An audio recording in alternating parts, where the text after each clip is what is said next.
नमस्कार दोस्तों, एक बार फिर से स्वागत है आपका दृष्टि आईएएस के इंडेप्थ प्रोग्राम में। मैं हूं केवल आपके सामने।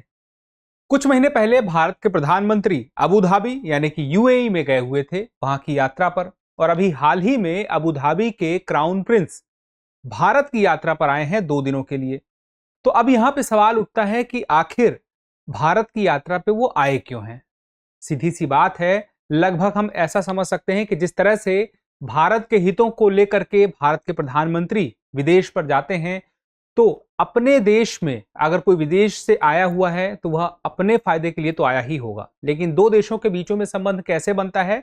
जब दोनों देश अपने अपने हितों को एक साथ एक प्लेटफॉर्म पर एक दूसरे का सहयोग करते हुए पूरा करते हैं। और इस वक्त भारत और यूएई के संबंध भी कुछ वैसे ही हैं कि दोनों मिलकर एक दूसरे की जरूरतों को व्यापार में या जो भी आर्थिक विकास के लिए जरूरतें हैं, एक दूसरे का सहयोग कर रहे हैं। और ऐसी स्थिति में अबू धाबी के जो क्राउन प्रिंस है, अगर वो भारत में आते हैं तो उससे रिश्ते और मजबूत होंगे। और उसके अलावा जिन जिन क्षेत्रों में एक दूसरे का सहयोग दिया जा रहा है और लिया जा रहा है, उसमें और विस्तार देखने को मिल सकता है। तो सबसे पहले हम देखते हैं कि हमारे आज चर्चा के बिंदु क्या क्या होने वाले हैं। सबसे पहले हम देखेंगे कि खबर क्या है, और उसके बाद हम ये जानेंगे कि आखिर ये चर्चा में क्यों है। फिर उसके बाद हम जानेंगे क्यों भारत आए अबू धाबी के क्राउन प्रिंस। फिर उसके बाद भारत यूएई संबंधों की हालिया स्थिति क्या है, यानी कि हाल में दोनों के रिश्तों को लेकर क्या अचीवमेंट दिखाई देती है। उसके बाद हम जानेंगे कि भारत और यूएई का जो संबंध है उसमें एक परिचय हम जान लें कि आखिर ये शुरुआत कैसे होती है और यह मजबूत जो हुआ है उसके पीछे का एक क्रम क्या रहा है। उसके बाद हम देख लें कि आगे की राह क्या हो सकती है दोनों के रिश्तों को लेकर के, और उसके बाद एक प्रश्न देखेंगे जो इसी टॉपिक से जुड़ा हुआ होगा। अब यहाँ पे देखिए, सबसे पहले खबर क्या है। खबर यही है कि जो अबू धाबी के क्राउन प्रिंस हैं वो भारत आए हैं। अब भारत आने पर यहाँ पर चूंकि वो भारत आए हैं तो सवाल लगातार उठ रहे हैं कि आखिर वो भारत आए हैं तो क्यों आए हैं। और यही बात है कि चर्चा में होने की वजह है कि कोई क्राउन प्रिंस जो आया हुआ है अबू धाबी से वो पहली बार आए हैं, यानी कि पहले भी क्राउन प्रिंस आ चुके हैं, लेकिन अभी जो आए हैं वो पहली बार आए हैं। तो सबसे पहले इन्हीं के बारे में हम जानेंगे। लेकिन पहले देखिए कि अबू धाबी, यानी कि हम कह सकते हैं कि अबू धाबी कभी और विस्तार दें तो हम कह सकते हैं यूएई के अंदर ही तो अबू धाबी है। तो ये क्षेत्र कहां पे है? भारत से हमें अरेबियन सी होते हुए फिर उसके बाद हम आगे जब बढ़ेंगे पश्चिम की तरफ तो यूएई मिलेगा, और ये एशिया में ही है, हम कह सकते हैं मिडिल ईस्ट में है। उसके बाद देखिए क्यों आए भारत, इस पे जानने के पहले हम देखते हैं कि पहली बार, जैसे मैंने आपसे बताया कि क्राउन प्रिंस आए हैं, तो नाम क्या है। क्राउन प्रिंस का नाम है शेख खालिद बिन मोहम्मद बिन जायद अल नाहयान। अब उद्देश्य क्या है? उद्देश्य समझिए, सबसे बड़ी बात है कि दोनों देशों के बीच द्विपक्षीय सहयोग को बढ़ाना है। मतलब सहयोग तो है, लेकिन इस सहयोग को बढ़ाना है इसके लिए। फिर उसके बाद कई जो क्षेत्र हैं उनमें यहां पर यह प्रयास किया जाएगा कि साझेदारी को भी देखा जाए कि जहां पर दोनों मिलकर काम कर सकते हैं। विभिन्न क्षेत्र, चाहे ऊर्जा हो, चाहे इसके अलावा ऊर्जा के अलावा अर्थव्यवस्था के सेवा क्षेत्र हो, अन्य कई क्षेत्र हो। फिर उसके बाद भारत यूएई के बीच रणनीतिक साझेदारी को गहरा करने के लिए यहां पर चर्चा होगी, यानी कि भारत के प्रधानमंत्री की इनसे मुलाकात में यही सारी चर्चाएं होंगी। जो प्रमुख क्षेत्र देखें तो एक तो व्यापार है, निवेश है। निवेश बहुत ही महत्वपूर्ण मुद्दा है। ऊर्जा का क्षेत्र है, प्रौद्योगिकी है, शिक्षा है, संस्कृति है, जैसे कई प्रमुख क्षेत्रों पर ध्यान केंद्रित किया गया। जैसे कि आपने देखा होगा, चाहे अंतर्राष्ट्रीय योग दिवस क्यों ना हो, यूएई में इसे बहुत ही अच्छे तरीके से मनाया जाता है। और इसको लेकर के योग दिवस से जुड़े हुए, यानी कि योग से जुड़े हुए बहुत सारे वहां पे इंस्टीट्यूशंस भी हैं। उसके अलावा हम देखें कि क्राउन प्रिंस भारत ऐसे समय पर आए हैं जबकि मध्य पूर्व में, यानी कि मिडिल ईस्ट में तनाव का आप देखते हैं स्थिति बनती है। चाहे ईरान हो, चाहे ईरान से आगे हम थोड़ा और आगे बढ़े तो खाड़ी देशों में हम तनाव की स्थिति अलग अलग जगह पर देखते हैं। तो ऐसी स्थिति में आप देखें तो इजराइल तक हमें यह तनाव की स्थिति दिखाई देती है। और उस दौरान हम देखते हैं कि क्राउन प्रिंस भारत आए हैं, और उनमें जब चर्चा होगी तो किसी बेहतर स्थिति को लेकर के होगी, यानी कि एक दूसरे की बेहतर स्थिति के लिए चर्चा होगी। तो यहां पे संबंधों की हालिया स्थिति पहले देख लेते हैं कि अभी पिछले कुछ समय में दोनों के बीच की स्थिति क्या रही है, यानी कि अचीवमेंट क्या रही है। आप देखिए, भारत में एक पेमेंट प्लेटफॉर्म है यूपीआई। उसके अलावा यूएई का अपना एक प्लेटफॉर्म है AANI। तो इनमें आपस में इंटरलिंकिंग को लेकर के सहमति कुछ समय पहले बन गई थी, यानी कि यूपीआई और AANI, जिसको आनी भी कहते हैं, कि आपस में ये लेन देन करने के लिए आपस में इंटरलिंक हो गए हैं। यानी कि इससे फायदा होगा कि जो यहां की मुद्रा है और जो वहां की मुद्रा है उनमें आपस में लेन देन हो सकेगा। फिर उसके बाद घरेलू डेबिट कार्ड, क्रेडिट कार्ड, जो भारत का रुपए है और यूएई में जायवान है, JAYWAN, तो यहां पर भी इसे भी इंटरलिंक किया गया है, जिससे लेन देन जो है रुपए का या वहां के जो मुद्रा है उसका आना जाना आसान हो सके, एक दूसरे देशों में पेमेंट हो सके। फिर उसके बाद देखिए द्विपक्षीय निवेश संधि कुछ समय पहले हुई थी और यहां पर निवेश संधि दोनों तरफ से हुई है, यानी कि दोनों तरफ से निवेश की अलग अलग संभावनाओं को तलाशा गया है और उस पर संधि हुई।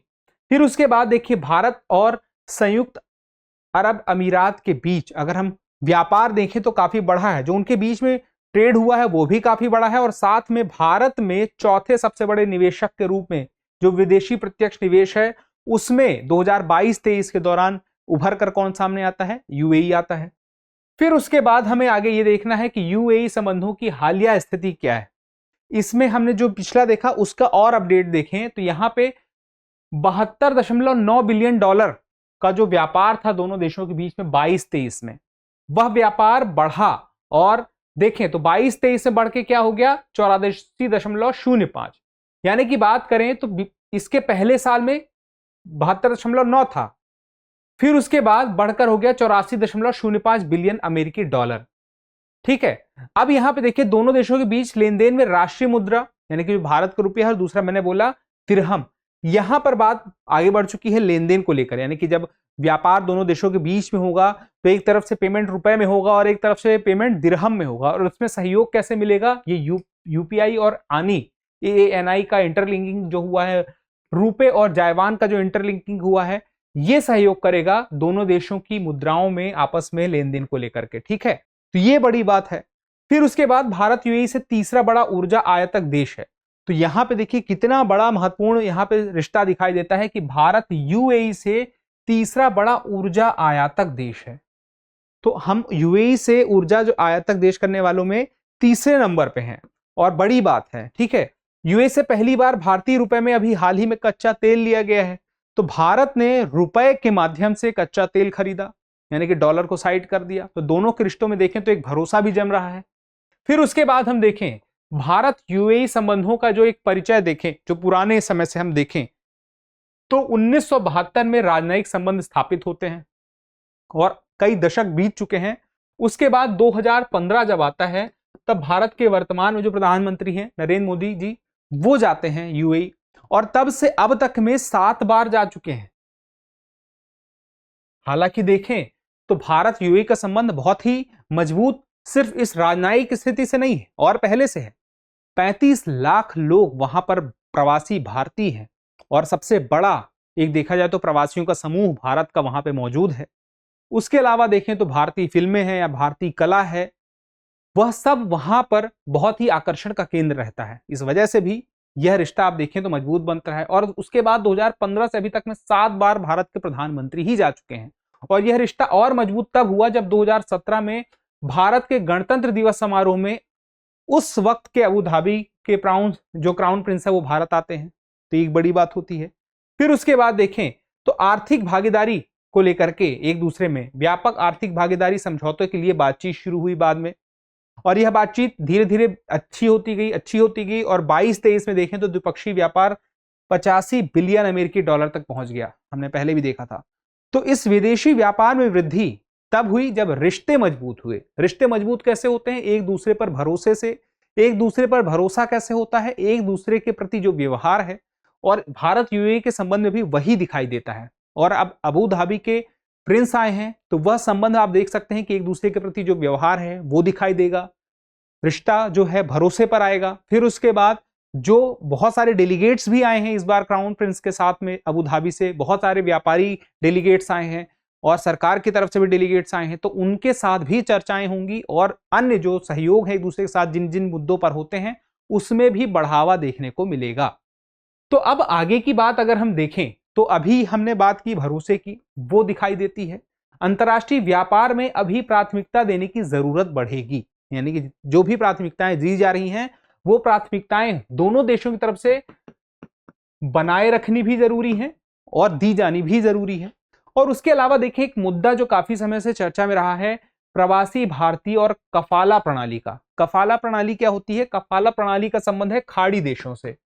देखिए, खाड़ी देशों में जिन प्रवासी मजदूरों को वहां पर ले जाके काम कराया जाता है और बड़े बड़े कंपनियों में उन्हें वहां पे काम करने का मौका मिलता है, तो वहां पे एक कफाला प्रणाली चलती है मुख्य रूप से खाड़ी देशों में। होता क्या है कि जो एम्प्लॉयर होता है, जो कंपनी मालिक होता है यानी कि एम्प्लॉयर होता है, उसे वह कफाला प्रणाली में महत्वपूर्ण भूमिका निभाता है।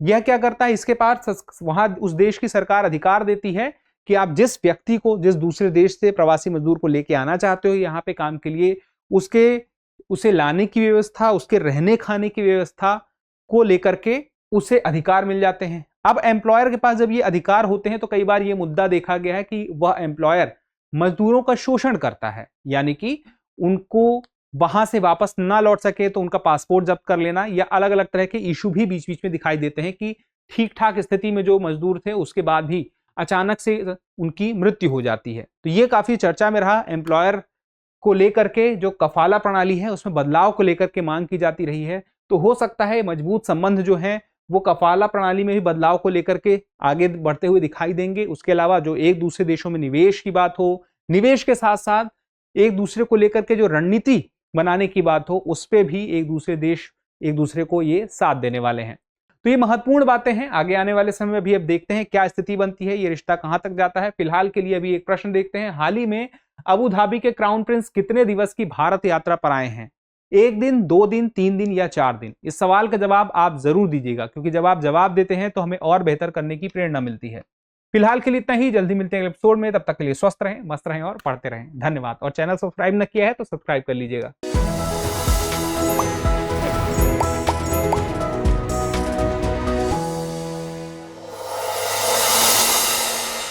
डियर व्यूअर्स, अपने एग्जाम की तैयारी को और बेहतर करने के लिए हमारे चैनल को लाइक, शेयर और सब्सक्राइब करना न भूलें।